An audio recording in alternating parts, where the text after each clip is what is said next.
There's a large radical feminist group trying to shut down the entire gacha game space, and you can kind of see the games that they are now trying to target after being successful with taking one game down, because they've tasted blood in the water. They realize that they can take series offline, potentially cause them to go EOS, indefinite maintenance, and now because they feel like they have a sense of power, they're now targeting all these other different gacha games that are very well known in the space. And I feel like it's my duty to talk about this because it's very important to shed light on the story that is escalating by the day, escalating by the hour, and it will affect a lot of people if more people do not speak up about this situation. Because what right now is happening is that yes, it's starting in the gacha game space, but this can spread into the other forms of gaming spaces. For instance, all gaming spaces, if there is not people that actively talk about this and speak out against how bad this situation actually is. So we need to get into how this all began in the first place and how we even got here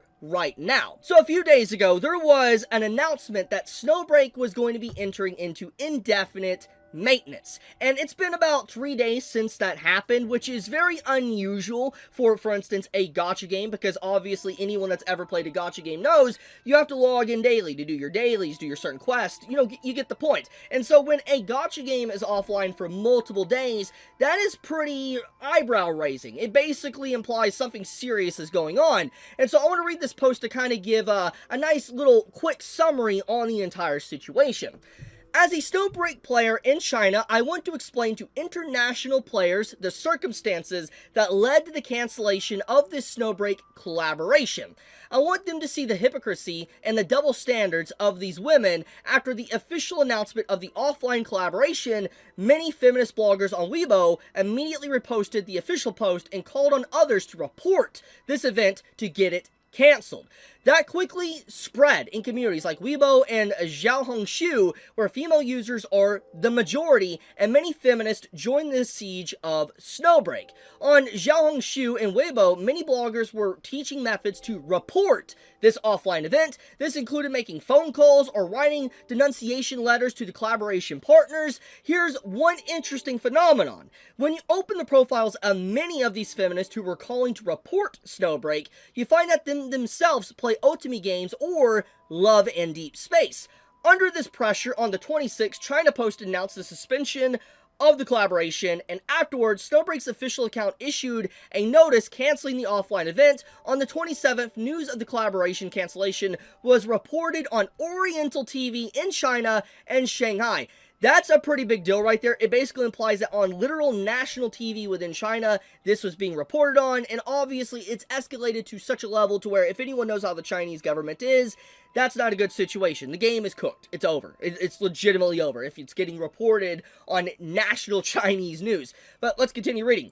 On the 28th, Snowbreak's China operations account made all the videos since October 2023, years of content obviously, private. At the same time, on China's TapTap platform, they began posting a large number of low-rating reviews, even though they haven't actually played the game at all. So, before I dissect this, I want to point out this big point right here that someone pointed out with Love and Deep Space. So, these feminists that are trying to take down Snowbreak because it is a gooner game for guys, Love and Deep Space has something like this, which you might have heard about last year. A lot of content creators talked about this. I believe Asmongold made a full-blown video, like a 20-30 minute video talking about this, basically.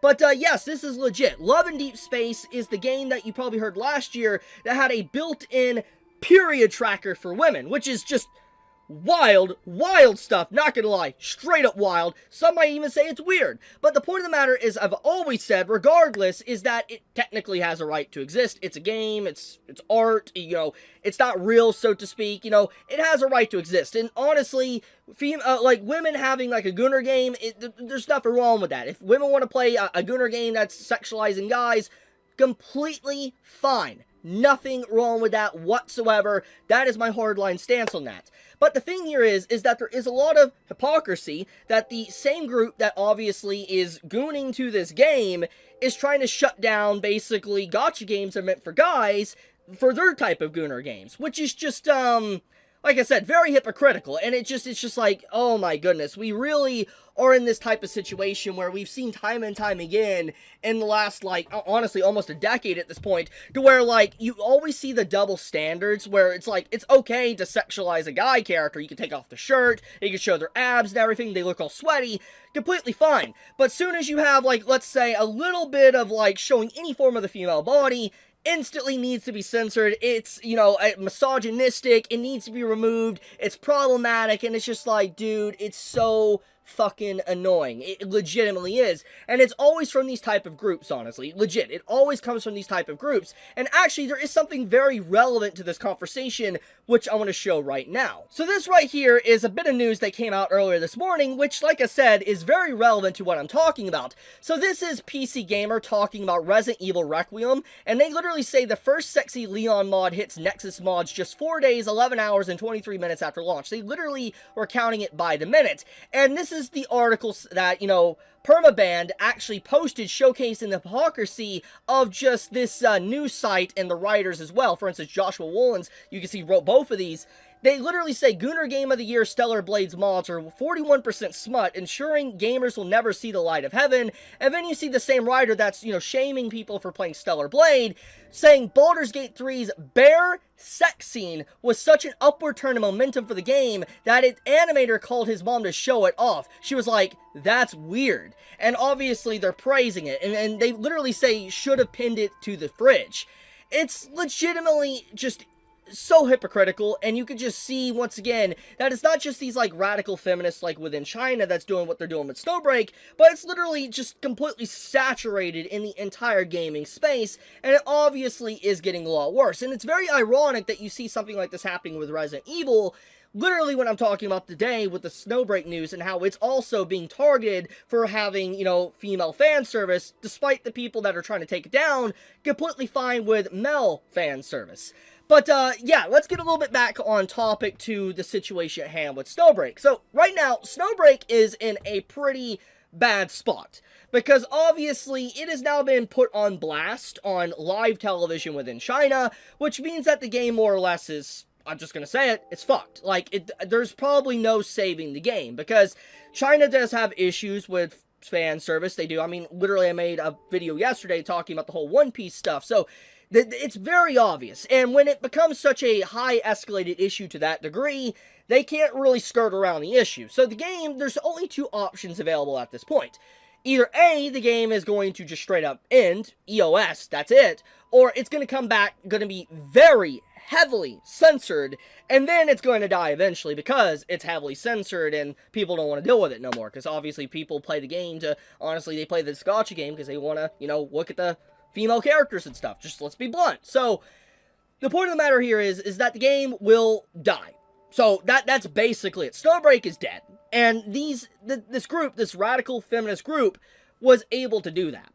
And they're now, like I said, starting to target a bunch of other different stuff. For instance, like Girls Front Line, you know, Nikkei and all that. And I'm hearing conflicting reports, by the way, that apparently Blue Archive is not being targeted because there was a translation issue.